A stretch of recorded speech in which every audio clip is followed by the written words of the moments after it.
Thank you. Fiona Bruce. I speak to new clause 31 in my name, which would reduce the upper gestational limit for abortion in most cases to 22 weeks gestation.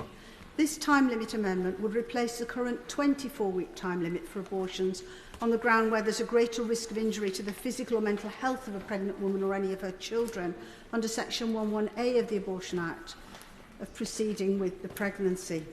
Mr Deputy Speaker, the current 24-week limit law is based on an outdated understanding of the viability of premature babies and needs to be updated.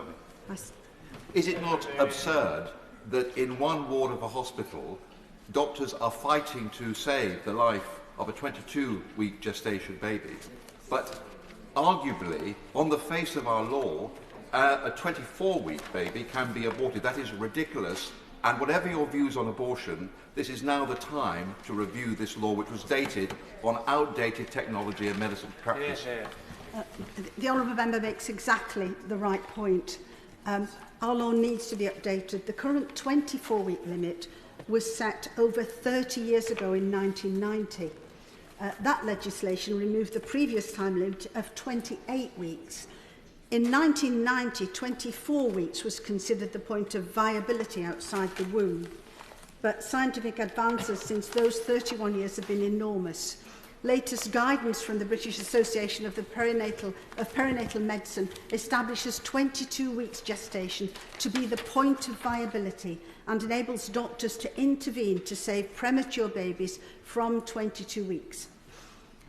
A study from a neonatal intensive care unit in London found that survival rates for babies born at 22 and 23 weeks gestation went from 0 in the period from 1981 to 85 to 19% in 1986 to 1990 and up to 54% in the years 96 to 2000, and will no doubt have increased substantially again since then, were figures available.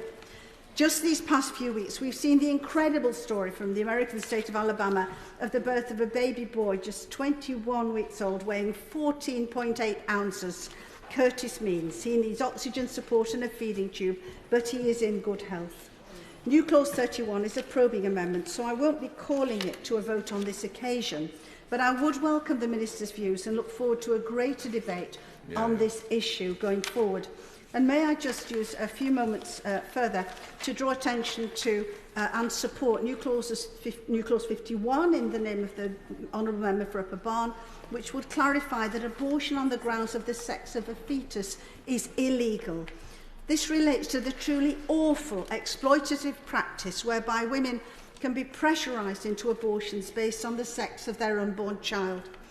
And may I also support New Clause 52, also in the Honourable Member's name, which would seek to bring parity to the law in terms of equalising time limits on abortions which take place on the grounds of disability, so that that would be with the limit on most other abortions. The current law permits abortion up to birth if a baby is deemed to be born seriously handicapped, and this is interpreted to include entirely non-fatal disabilities such as Down syndrome and easily surgically rectifiable conditions such as cleft palate and clubfoot. Clubfoot is something that one of my sons was born with, and I know how rectifiable it is.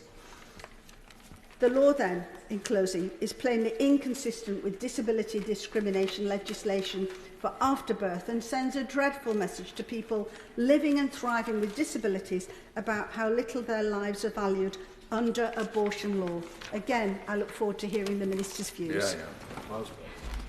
In order to try to get as many people in as possible,